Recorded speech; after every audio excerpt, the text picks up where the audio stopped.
하나님 말씀은 요한계시록 7장 1절부터 4절 말씀을 오늘 우리 요절 말씀으로 한번 함께 봉독하도록 하겠습니다.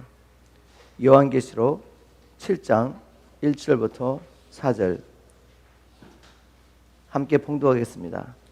이일 후에 내가 내 천사가 땅 네 모퉁이에 선 것을 보니 땅의 사방에 바람을 붙잡아 바람으로 하여금 땅에나 바다에나 각종 나무에 불지 못하게 하더라. 또 보매 다른 천사가 살아계신 하나님의 인을 가지고 해 돋는 데로부터 올라와서 땅과 바다를 해롭게 할 권세를 받은 네 천사를 향하여 큰 소리로 외쳐 이르되 우리가 우리 하나님의 종들의 이마에 인치기까지 땅이나 바다나 나무들을 해하지 말라 하더라. 내가 인침을 받은 자의 수를 들으니 이스라엘 자손의 각 지파 중에서 인침을 받은 자들이 14만 4천이니 아멘. 오늘 말씀을 가지고 14만 4천 하나님의 표를 받은 사람들이라는 제목으로 말씀을 나누려고 합니다. 우리 지난 시간에 계시록 6장 말씀을 통해서 어린 양이 첫째부터 여섯째 인을 떼시는 내용을 살펴봤습니다. 첫째 인을 뗄 때 온 세상을 지배하는 야욕을 가지고 적그리스도가 나타난 것을 보았습니다. 그리고 둘째 인을 뗄 때 온 세상을 지배하는 야욕으로 적그리스도가 온 세상에 전쟁의 소용돌이를 일으키는 것을 보았습니다. 그리고 셋째 인을 뗄 때 온 세상에 기근이 오는 것을 보았습니다. 넷째 인을 뗄 때 땅 위에 사는 사람들의 4분의 1, 약 20억이 넘는 사람들이 죽게 되는데 사망과 함께 음부가 따르더라 라는 말씀을 통해 그 죽은 사람들이 지옥으로 떨어지는 것을 보았습니다. 다섯째 인을 뗄 때 적그리스도의 통치 아래 수많은 성도들이 순교를 당한 것을 보았습니다.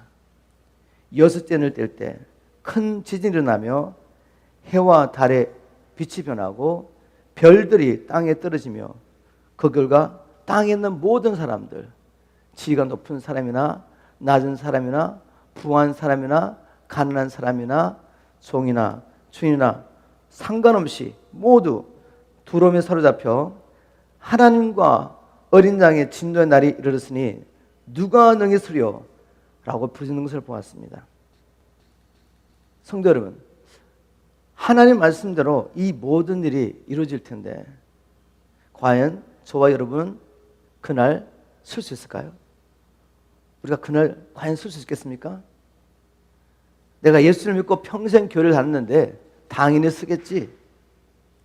내가 목사고 내가 장로인데 내가 얼마나 교회 열심히 헌신했는데 당연히 쓰겠지. 내가 이렇게 바른 복음을 전하는 교회에서 이 복음을 듣고 있는데 당연히 서겠지. 우리가 이렇게 막연히 생각하고 있는 것은 너무나도 위험한 생각입니다. 하나님의 진노를 피하려면 무엇보다도 하나님의 말씀을 듣고 주님의 말씀대로 순종해야 합니다. 주님의 말씀을 듣고 행치 않는 자는 하나님과 어린 양의 진노의 날에 아무도 서지 못할 것입니다. 그런 의미에서 오늘 살펴볼 계시록 7장 말씀은 너무나도 중요한 말씀입니다. 왜냐하면 계시록 6장 마지막 절에 있는 말씀, 즉 하나님과 어린 양의 진노의 날에 누가 서리요? 이 부르짖음에 대한 답변이 바로 7장의 말씀이기 때문입니다. 본문 말씀을 살펴보면서 우리가 어떻게 설 수 있는지 함께 하나님의 말씀에 귀를 기울여 보겠습니다. 우리가 어떻게 하나님과 어린 양의 진노한 날에 설 수 있겠습니까? 먼저 기억할 것은 공의의 하나님은 악인과 의인을 함께 심판하지 않는다는 것입니다. 만일 하나님이 악인을 심판하는 중에 의인도 함께 심판하신다면 그것은 하나님의 공의가 아니죠. 그러면 하나님께서는 의인을 심판받는 자리에서 반드시 구별하여 구원하셔야 합니다. 오늘 본문에 보니까 하나님의 도장을 가진 천사가 심판을 집행할 천사들에게 하나님의 종들의 이마에 인치기까지, 즉 도장을 찍기까지 땅이나 바다나 나무들을 해하지 말라고 외치는 것을 볼 수 있습니다. 하나님께서 악인을 심판하실 때 의인을 구별하시는 이야기는 에스겔 선지자 그 당시에도 있었습니다. 유다는 BC 586년에 바벨론에 의해 멸망했지만 그 전에 이미 바벨론에 의해 몇 차례 침공을 받았고, 그때마다 바벨론 왕은 유다의 왕족들과 귀족들 그리고 재능 있는 일꾼들 포로로 끌고 왔습니다. 에스겔은 BC 597년에 잡혀가게 되는데, 포로로 잡혀간 지 6년째가 되던 해, 즉 BC 592년이죠. 그때 자기 집에서 유다에서 포로로 끌려온 장로들과 함께 이야기를 하던 중에 갑자기 성령께서 에스겔에 임하여서 환상을 보여주게 됩니다. 그 환상을 통해 주님께서는 에스겔 선지자에게 그 당시 예루살렘 성전에서 벌어지겠는 우상 숭배의 실체를 보여주셨습니다. 그리고 하나님께서는 에스겔에게 또 무엇을 보여줬냐면, 이 성을 벌할 자들아 각자 손에 무기를 들고 나와라 라고 크게 외치는 소리를 듣게 됩니다. 그리고 에스겔은 6사람이 사령할 무기를 들고 나가는 것을 보았는데, 그 중에 한 사람은 베옷을 입고 허리에 서기관의 먹그릇을 차고 있었다고 했습니다. 허리에 먹그릇을 차고 있는 이 사람에게 주님께서 이렇게 말했습니다. 너는 예루살렘 성읍 중에 순행하여 그 가운데 생하는 모든 가증한 일로 인하여 탄식하며 우는 자의 이마에 표를 해라. 그리고 나머지 하나님의 심판을 집행할 그 사람들에게 이렇게 말합니다. 너희는 그 뒤를 쫓아 성읍 중에 순행하여 아껴보지 말며 국률을 베푸지도 말고 늙은 자와 젊은 자와 처녀와 어린아이와 부녀를 다 죽이되 이마에 표 있는 자에는 가까이 말라. 내 성소에서 시작할지니라 라고 외쳤습니다. 그러자 그들은 성전 앞에 있는 장로들로부터 죽이기 시작하였다라고 에스겔서 9장 6절에 기록하고 있습니다. 에스겔 말씀을 통해서 하나님께서는 예루살렘을 그들의 죄를 인하여 심판하실 때 의인의 이마에 표를 하게 하셔서 의인이 악인과 함께 심판을 받는 것에서 구별하셨습니다. 이처럼 구약시대나 신약시대나 하나님께서는 악인을 심판하실 때 의인들의 이마에 표를 하심으로 구별하신다는 것을 알 수가 있습니다. 그러면 오늘 본문에 등장하는 이마에 하나님의 표를 받은 14만 4천은 누구입니까? 여러분 굉장히 궁금하시죠? 왜냐하면 교회 안에 이마에 인을 받은 14만 4천의 누군가에 대한 해석이 각기 다르기 때문입니다. 그리고 이 14만 4천과 관련하여 수많은 이단들이 나오고 있습니다. 여호와의 증인, 또 우리가 너무나 잘 아는 신천지. 우리 주님께서 이 14만 4천 명이 누군가에 대한 논쟁으로 교회가 싸우고 있는 것을 보면서 얼마나 마음이 아프실까? 왜냐하면 우리 주님께서 계시록 7장 말씀을 통해 14만 4천에 대한 이야기를 하고 계신 것은 이 14만 4천이 누군가 논쟁하러 준 것이 아니라 우리가 어떻게 하면 하나님의 진노의 날에 피할 수 있는지, 악인이 심판받는 중에 어떻게 의인이 구별이 되고 하나님의 진노에서 구원을 받을 수 있는지 보여주기 위해서 기록했기 때문입니다.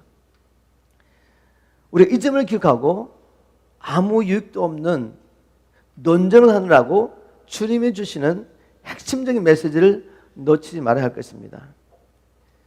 그럼에도 불구하고 14만 4천이 누구인가에 대한 문제로 교회 안에 너무 많은 주장들이 있고 또 이단들이 일어나고 있기 때문에 우리는 오늘 말씀을 통해서 14만 4천이 누구인지 성경적인 답변을 한번 찾아보도록 하겠습니다. 먼저 이 14만 4천이라는 단어는 요한 계시록에만 등장합니다. 그래서 이 계시록 안에서 14만 4천이 누구인지 푸는 것이 가장 안전합니다. 계시록에 3번 등장하는데 오늘 본문 말씀 중에 계시록 7장 4절 그리고 계시록 14장 1절 3절에 14만 4천이라는 말이 등장하고 있습니다. 계시록 14장 1절 말씀을 통해서 14만 4천의 사람은 하나님의 소유된 표시로 그 이마에 어린 양과 그 아버지의 이름이 새겨진 사람들, 즉 하나님의 소유된 표를 가진 사람들이라는 것을 알 수가 있습니다. 계시록 14장 1절 한번 찾아보겠습니다.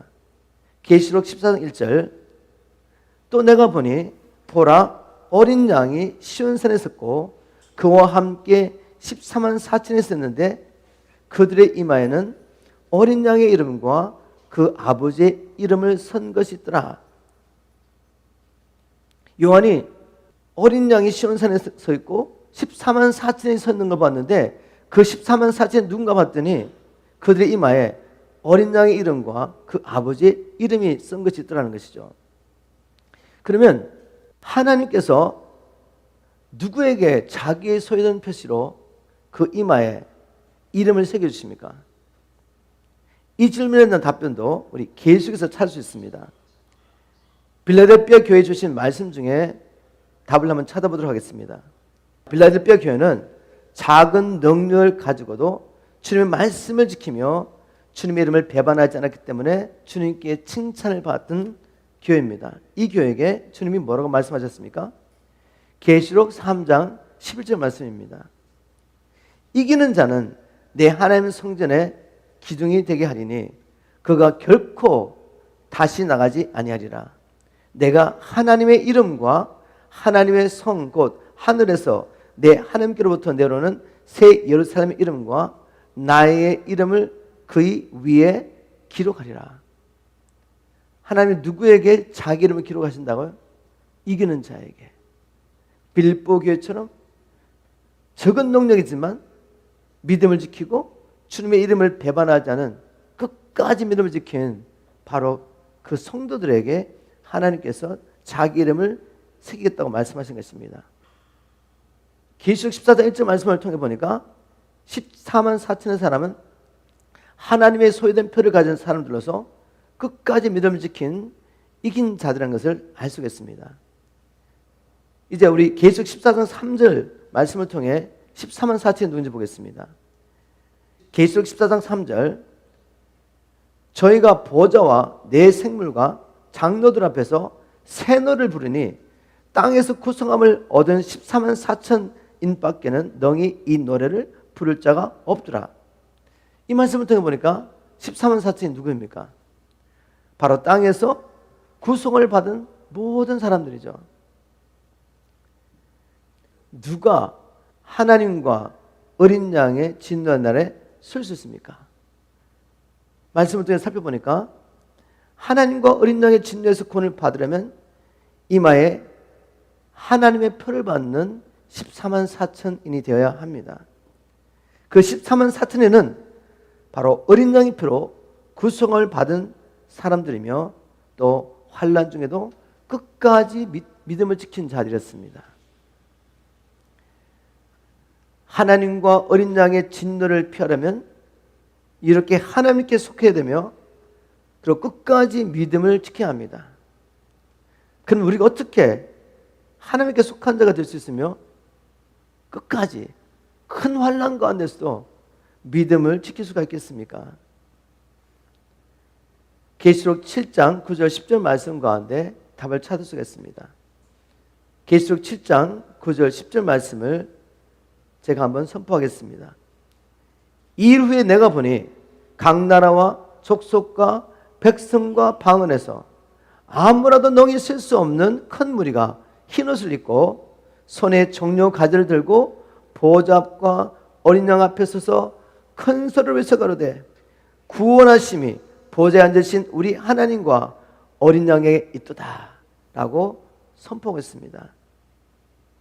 요한은 열방에서 구성을 받은 셀 수 없는 큰 무리가 하나님과 어린 양 앞에서 구원하심이 보좌에 앉으신 우리 하나님과 어린 양에게 있도다 라고 큰 소리로 외친 것을 보았습니다.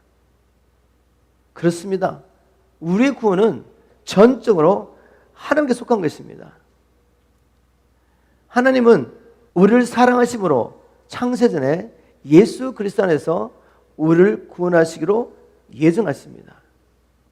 그리고 예수님께서는 아버지 하나님 앞에 우리를 험도 없고 티도 없는 그런 완전한 자로 세우시기 위하여 친히 십자가에서 보혈을 흘려주셨습니다. 우리가 이 놀라운 하나님의 은혜와 사랑을 깨닫고 진심으로 회개하고 예수님을 주님과 구주로 믿을 때 성령님께서 우리에게 오셔서 너는 내 것이야 라는 증거로 도장을 찍어주십니다. 그렇기 때문에 구원을 받은 성도들은 누구나 구원하심이 보좌에 앉으신 우리 하나님과 어린 양에게 있다고 외칠 수밖에 없는 것이죠.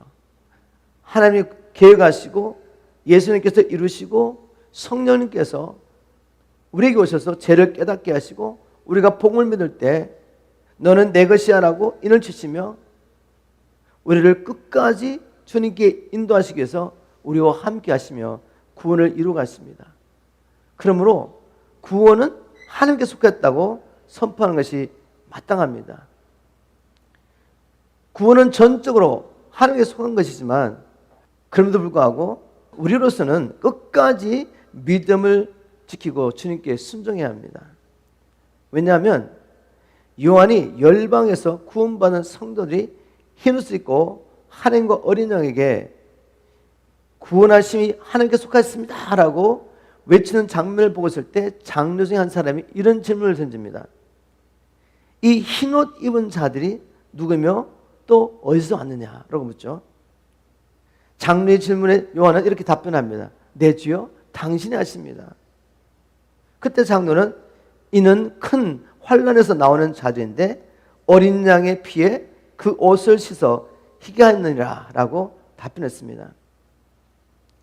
어린 양 앞에 서 있는 흰옷 입은 이 성도들은 큰 환란 가운데서도 끝까지 믿음을 지킨 자입니다. 그리고 자신을 거룩하게 지키기 위하여 항상 자신을 돌아보며 자신의 죄를 고백하며 어린 양의 피에 자기 옷을 부지런히 희게 빨았던 사람들입니다.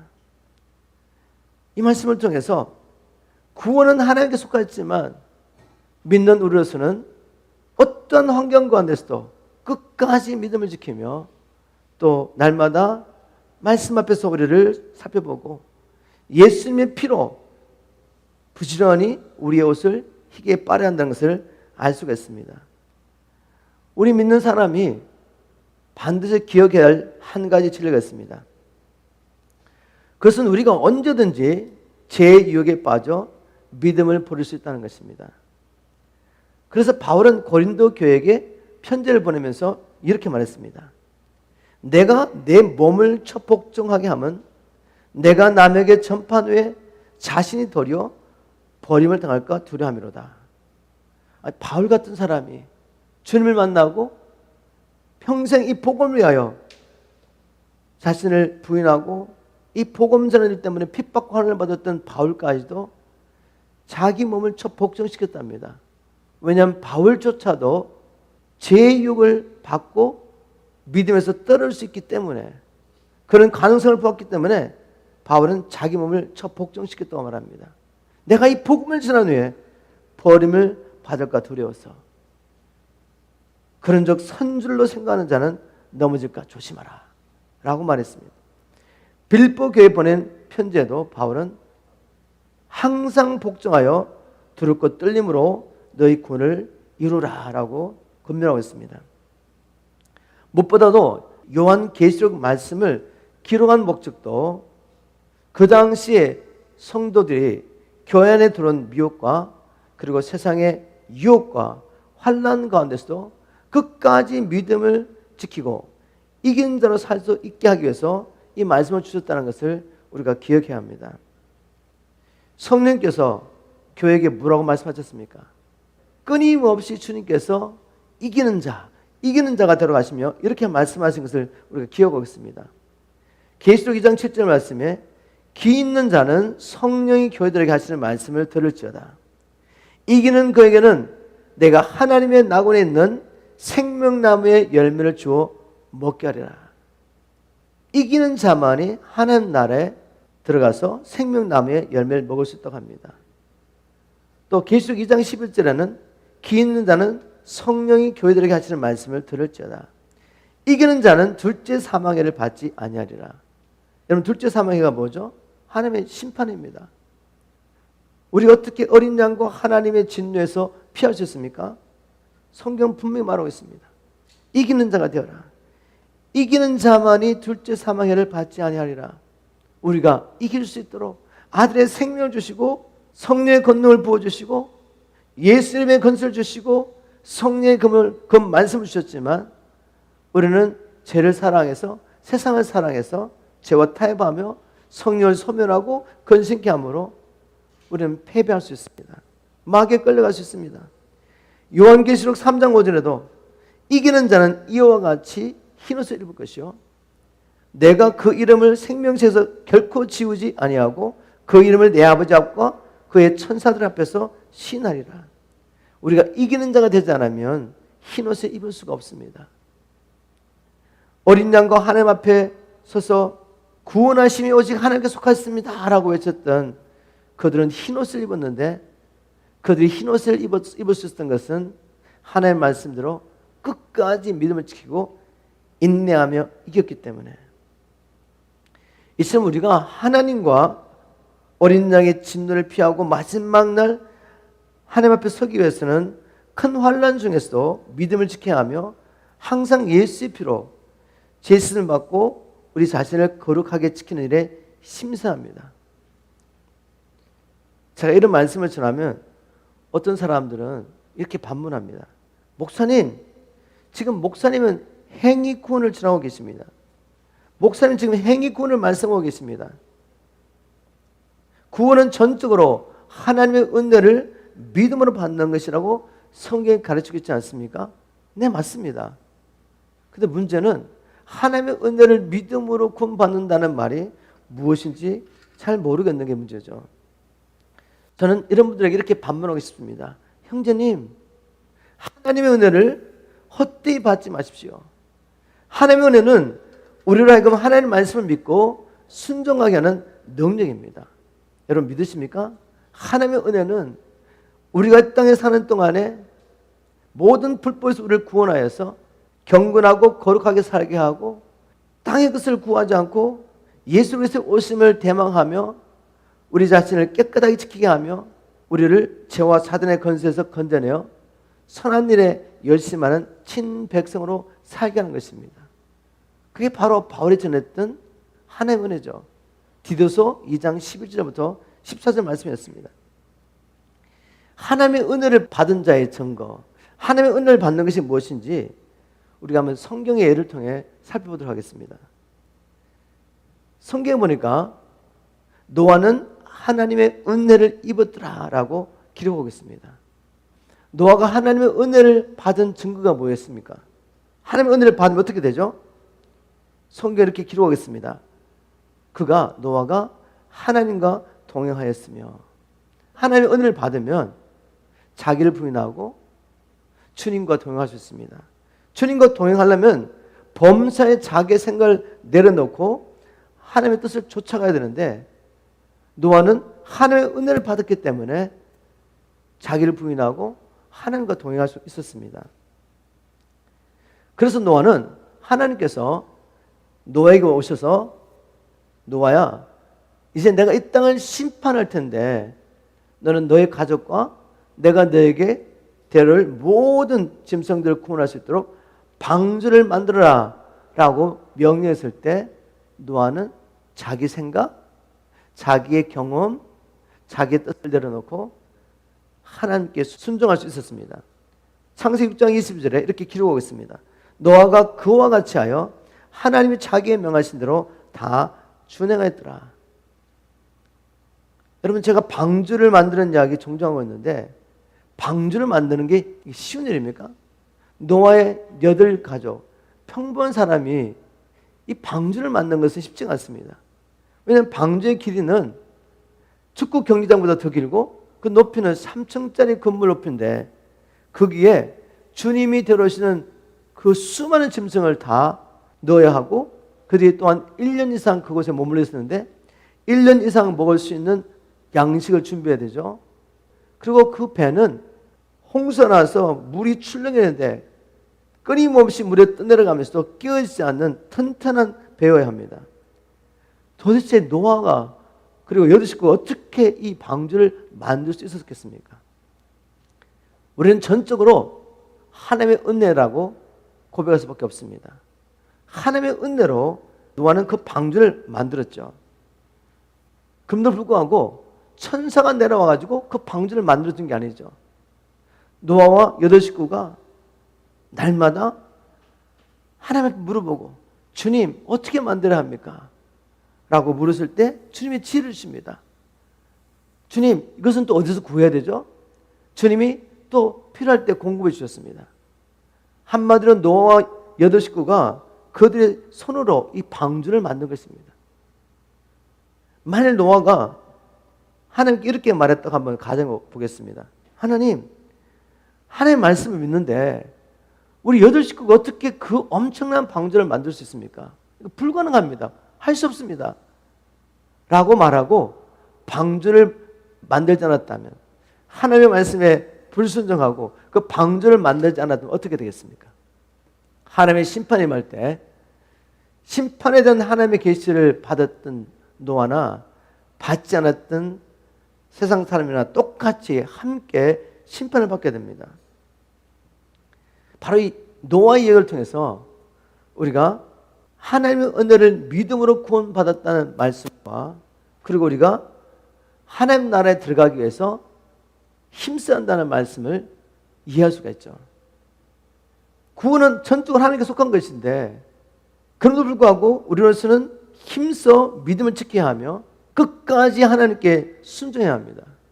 순종함으로 주님 안에 거해야 합니다. 이제는 이 두 가지가 이해가 되시나요, 여러분? 우리가 하나님을 믿고 순종하려고 할 때 노아처럼 우리 힘으로는 할 수 없지만 하나님께서 어떤 환난 가운데서도 너희 믿음을 지키게 하시고, 나로서는 도무지 할 수 없는 것 같은데 하나님의 영이, 성령이 우리와 함께 하셔서 가능케 하시는 것을 경험해야 될 것입니다. 그러므로 구원은 전적으로 주님의 은혜로 받는 것이지만 그 은혜를 받기 위하여 우리는 힘써야 하는 것입니다. 날마다 주님의 은혜의 보좌에 나와야 하는 것입니다. 그러면 목사님, 우리가 어떻게 끝까지 믿음을 지키며 자기를 부인하고 주님을 쫓아가는 이 순종의 삶을 살 수가 있겠습니까? 이런 질문에 대한 답을 한번 찾아보도록 하겠습니다. 저는 이렇게 말씀드리고 싶습니다. 아들의 생명 없이는 불가능하다. 내 힘과 내 능력은 절대로 끝까지 믿음을 지킬 수 없습니다. 하나님께 순종할 수 없습니다. 아들의 생명을 받아야 합니다. 주님의 생명을 받기 위해서 우리는 우리의 생명을 주님께 드리는 참된 회개해야 합니다. 단순히 과거에 내가 잘못한 거 인정하고 잘못했습니다. 아무리 울고 불고 그렇게 고백해도, 죄라는 것은 예수님의 주되심을 믿지 않고 내가 주인된 삶을 산 것을 깨닫고 이 생명을 알펴드리며 나가는 회개가 없다면 우리는 아마 성령을 받을 수 없을 것입니다. 생명 드리는 회개를 하자는 자에게 하나님이 자기 아들의 생명을 주시겠습니까? 생명 얻는 회개를 하고 예수를 구주와 주님으로 믿을 때 성령을 주실 것이라고 약속했습니다. 성령님께서는 오셔서 우리를 너는 내 것이야 인을 칠 뿐만 아니라 우리가 참 믿음과 순종의 삶을 살 수 있도록 우리를 도와주실 것입니다. 그리고 구원받는 자라서 우리는 또 날마다 생명의 떡과 생수를 사모하며 마셔야 합니다. 그것은 날마다 시간을 정하고 경건을 훈련하는 것을 의미합니다. 마치 이스라엘 백성들이 광야에서 날마다 만나를 얻기 위해서 나아갔던 것처럼 만나를 먹기 위해서는 나가야 되는 것입니다. 나가서 거둬들여야 하는 거죠. 그처럼 우리가 날마다 이 생명의 떡, 그리고 주님이 부어주시는 생수를 마시지 않으면 살 수 없다는 믿음으로 날마다 주님 앞에 나가야 합니다. 그런데 우리가 날마다 시간을 정해놓고 경건을 훈련한다고 해가지고 항상 생명의 떡, 생수를 얻는 것은 아닙니다. 왜냐하면 예수님께서 의에 줄이고 목마른 자는 복이 있나니 너희가 배부를 것이며 라고 말씀하셨기 때문에, 즉 주를 향한 목마름이 없는 사람은 아무리 성경을 읽고 기도를 해도 이게 습관적으로 그냥 하는 겁니다. 내가 오늘 시간 정해놓고 주님 앞에 나가서 새벽 기도했어. 성경 봤어. 기도했어. 그럼 만족하는 거죠. 왜 우리가 이 경건을 통해 주님 앞에 나가야 합니까? 생명의 떡을 실제적으로 먹어야 합니다. 생수를 실제적으로 마셔야 돼요. 하나님의 은혜를 실제적으로 받아야 돼요. 왜? 은혜가 없이는 이 땅에서 경건하게 거룩하게 살 수 없기 때문에. 하나님의 은혜를 받지 않으면 결코 우리 계신 선한 일에 열심내는 친백성으로 살 수 없기 때문에. 그래서 우리는 하나님을 향한 목마름을 가지고 하나님 앞에 나가야 돼요. 근데 문제는 우리 안에 그 목마름이 부족하다는 거죠. 목마름이 없는 자는 아예 나가지도 않겠죠. 그러나 우리가 시간을 정해놓고 기도를 하고 하나님의 말씀 묵상하며 주님을 만나려고 애쓰는다는 것은 어느 정도 목마름이 있다는 말이죠. 주님은 우리의 목마름만큼 채워주기 때문에 우리 안에 주를 향한 갈망의 불이 일어나야 합니다. 어떻게 일어날 수 있습니까? 영적인 입맛을 바꾸시면 돼요. 아마 여러분 가운데 지금은 세상의 것을 이렇게 바라볼 때 더 재밌고 시간 가는 줄 모르는 그런 사람이 있을 수 있습니다. 그런 영적인 입맛이 지금 잘못된 거죠. 그걸 바꿀 수 있습니다. 예를 들면 이런 거죠. 고기를 좋아하는 사람들에게 채소를 갖다 주면 먹기를 싫어하죠. 그런데 그 사람이 병이 생겨서 이제 고기 이렇게 많이 먹으면 안 돼요. 채소를 먹어야 돼. 그럼 어떻게 하죠? 억지로라도 채소를 먹는 겁니다. 채소를 먹으면 어떻게 되죠? 시간이 지나면 입맛이 바뀌어요. 한번 해보셨나요? 바뀝니다. 입맛은 바뀔 수 있어요. 그래서 이제는 채소를 먹는데 맛있는 거죠. 그리고 점점 고기가 싫어집니다. 체질이 바뀐다는 말입니다. 그죠? 똑같이 우리의 영적 입맛도 얼마든지 바뀔 수 있어요. 제가 예전에 얼마나 세상의 것을 좋아했는지 모릅니다. 세상에 푹 빠져 살았던 사람이죠. 근데 주님을 만나고 난 다음에 기도하기 시작했습니다. 예전에는 책 읽는 것을 정말 싫어했어요. 근데 주님을 만나고 난 다음에 성경 읽고 경건서적을 읽으며 그 말씀 가운데서 주님을 발견하고 주님을 누리는 것이 너무 좋아졌습니다. 즉 우리의 영적인 체질 바뀔 수 있습니다. 하나님께서 우리 안에 영적인 목마름을 부어주시도록 여러분 체질을 바꾸는 훈련하시기를 주님을 축복합니다. 생명의 떡, 생수를 마셔야 살기 때문에. 그리고 범사에 주님께 순종하는 삶을 사십시오.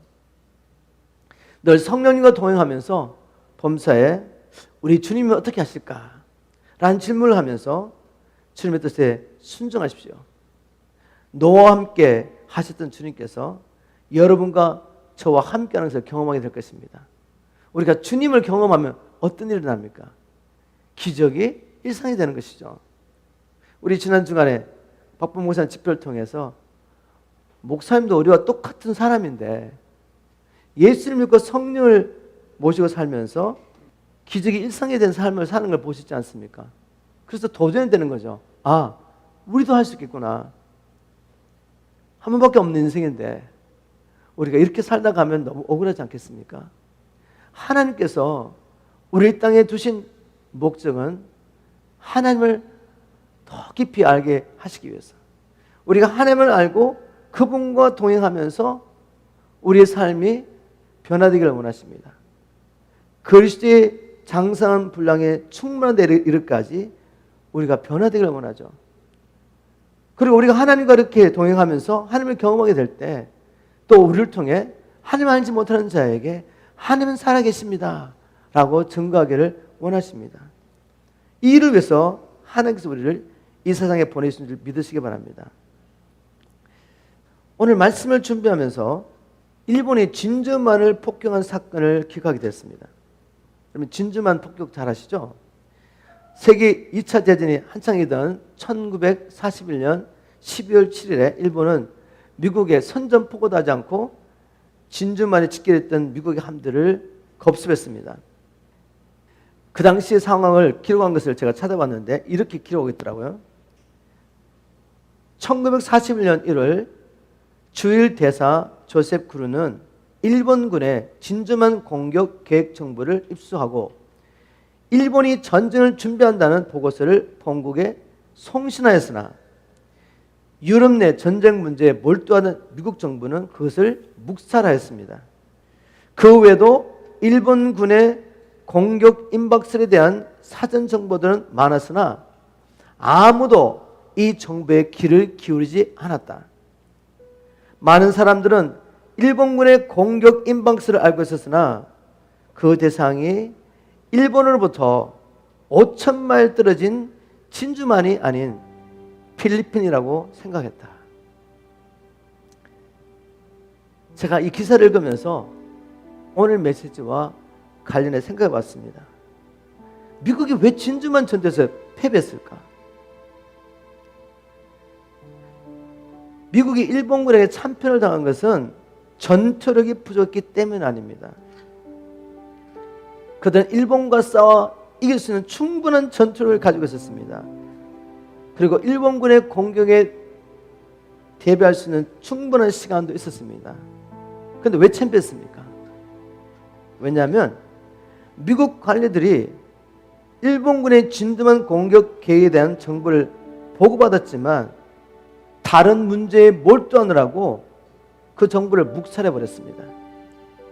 그리고 혹 일본군이 공격한다 하더라도 미국은 일본 본토에서 5,000마일 떨어진 곳입니다. 진주만은 일본 본토에서 5,000마일 떨어진 곳이기 때문에 설마 여기까지 와서 공격하겠느냐라고 안일하게 생각했습니다. 그 결과 일본군이 침공하던 그 주일날 군인들은 배 안에서 자고 있었고 또 다른 어떤 군인들은 휴가를 즐기고 있었습니다. 그렇게 아무 대책 없이 잠을 자고 있는 아침에 일본군의 폭탄 세례를 받고 미군들은 그리고 민간들까지 죽음을 당하고 그 많던 함대는 대포 한 번 제대로 쏴보지 못하고 침묵하고 말았습니다. 저는 이 진주만을 생각하며 교회 안에 있는 많은 사람들을 생각해 보았습니다. 교회 안에 있는 많은 사람들은 어린 양의 진노의 날에 마치 진주만의 함대처럼 침묵할 것입니다. 그들은 자기 일이 너무 바빠서 하나님의 경고의 메시지를 이렇게 계속 듣고도 묵살해버립니다. 그래서 침묵하게 될 것입니다. 또 어떤 사람은 너무 안일하게 나는 모태신앙이야, 나는 목사야, 나는 장로야, 내가 얼마나 교회를 헌신하고 있는데 이런 안일한 생각을 하면서 준비하고 있지 않다가 갑자기 그날이 도적같이 임하게 되어서 결국 침몰하게 될 것입니다. 우리 중에 아무도 이런 어리석은 사람이 있어서는 안 되겠습니다. 그래서 오늘 우리 한번 이렇게 기도하며 하나님께 나갔으면 좋겠습니다. 주님, 저에게 구원받은 하나님의 자녀가 된 표가 있습니까? 여러분 믿으실 때 성령을 받으셨습니까? 성령을 받은 표가 있습니까? 우리 한번 심각하게 우리 자신에게 질문해야 됩니다. 주님, 저의 삶 속에 순종이라는 참 믿음의 열매가 있습니까?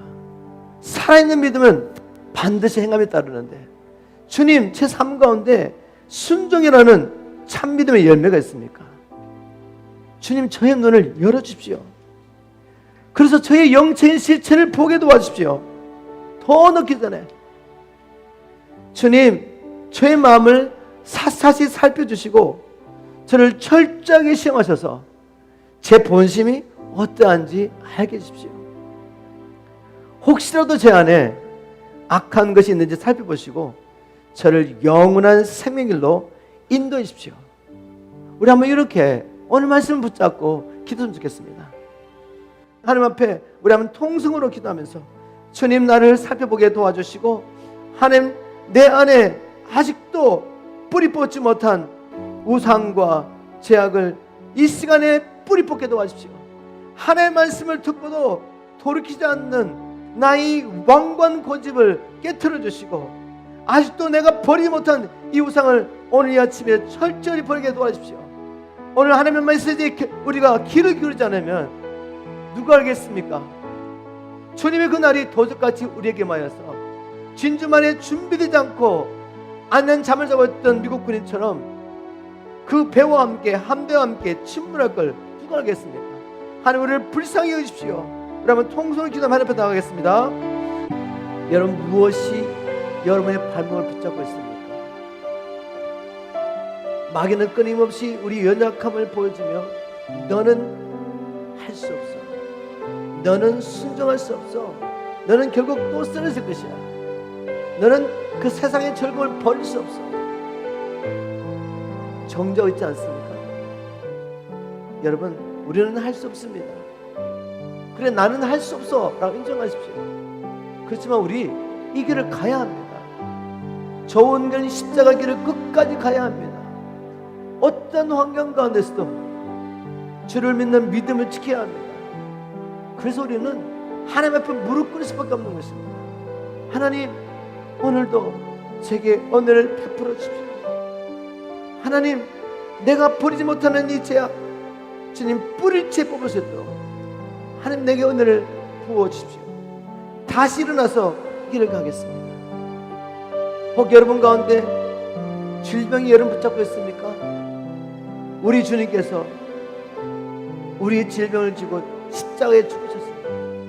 그리고 우리에게는 남을 약속하셨습니다. 하나님 이 시간 친히 손을 내미사 나를 치료하여 주십시오.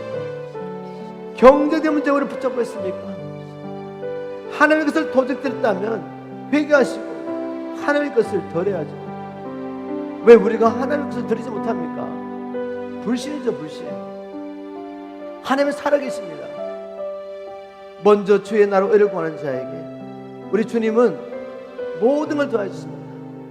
오늘 한번 이 시간 다시 한번 우리 통성을 기도할 때 하나님 내게 필요한 은혜를 베풀어 주십시오. 노아에게 주셨던 그 은혜를 베풀어 주십시오. 사도 바울에게 주셨던 그 은혜를 내게 주십시오. 그래서 주님과 함께 동행하게 도와주십시오. 그러면 통성을 기도하며 앞에 나가겠습니다.